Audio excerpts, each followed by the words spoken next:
we got to go to Florida and, drag them back to Alberta.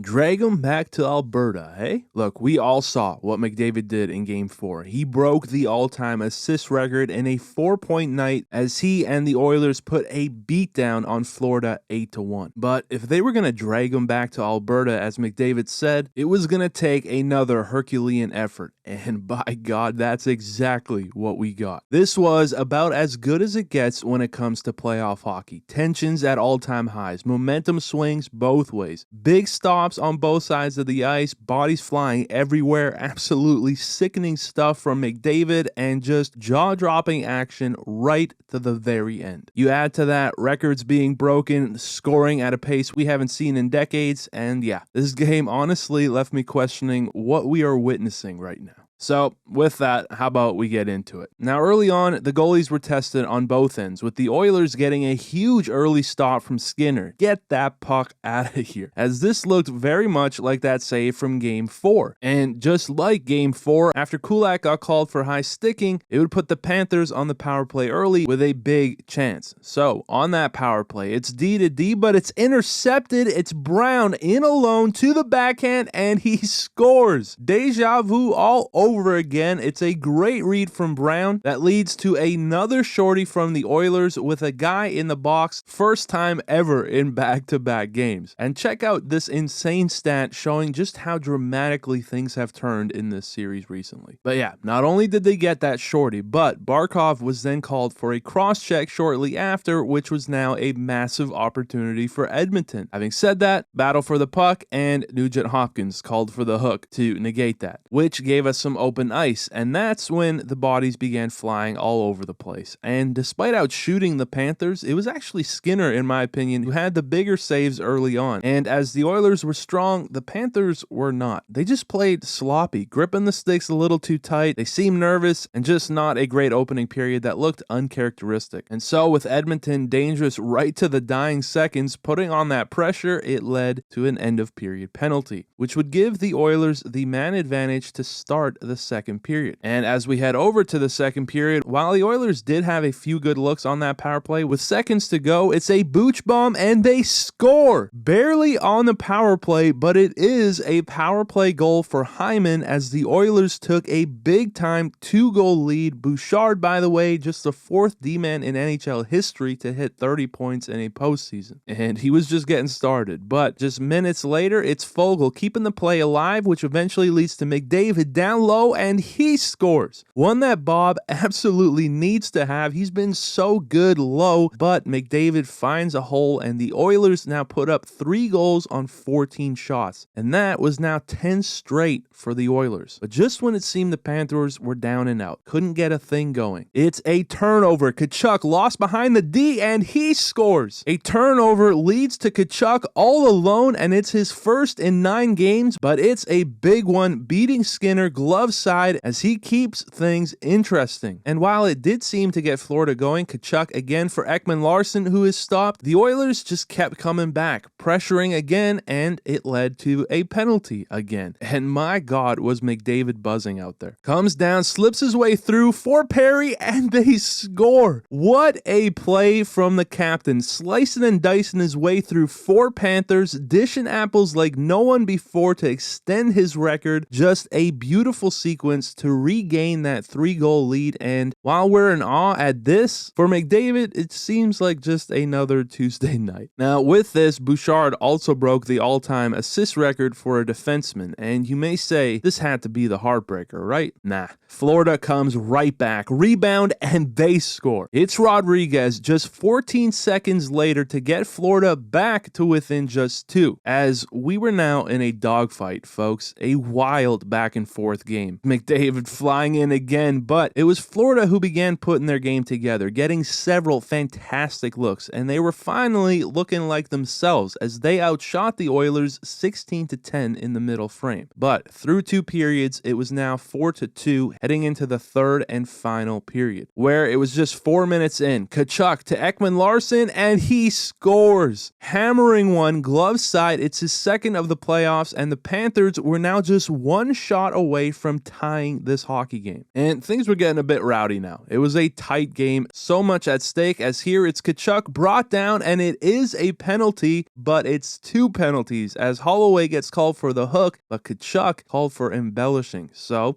it's 4-on-4 again, where it's Kulak flying over to Nugent Hopkins and a big stop from Bobrovsky. On the other end, it was Skinner making a few, and again, the bodies were flying. But with Florida pressing hard and coming close, throwing absolutely everything on net with time ticking, it eventually led to this. Panthers forced to pull Bob. They continue to push as Skinner was busy. But then a race for the puck, and Janmark nearly ends it here. A battle for the puck, it goes off the post and stays out as Florida stays alive. But even crazier, the Oil dump it and it sends the puck en route, but a diving Tkachuk makes maybe the nicest empty net save I have ever seen. Incredible timing, an incredible stop, but Ekman-Larsson, dude just completely stops skating, and it goes to McDavid, who scores immediately after to seal the deal, as he and the Oilers will indeed drag Florida back to Alberta. This was a thrilling game that saw McDavid get 4 points for the second straight game. He's the first to ever do that, but in doing so, he also just hit 42 points, the third to ever do it, putting him just 5 shy of tying the all-time record. We are witnessing nutty stuff in what has been a drama-filled series. This one is now going to 6 in Edmonton, and that place is going to be absolutely rocking. For me, I'm still leaning towards Florida taking this. They were also my pick in my bracket, so I kind of have to stick with it. But man, it's going to be fun. Let me know what you guys think down below, and I'll see you in the next one.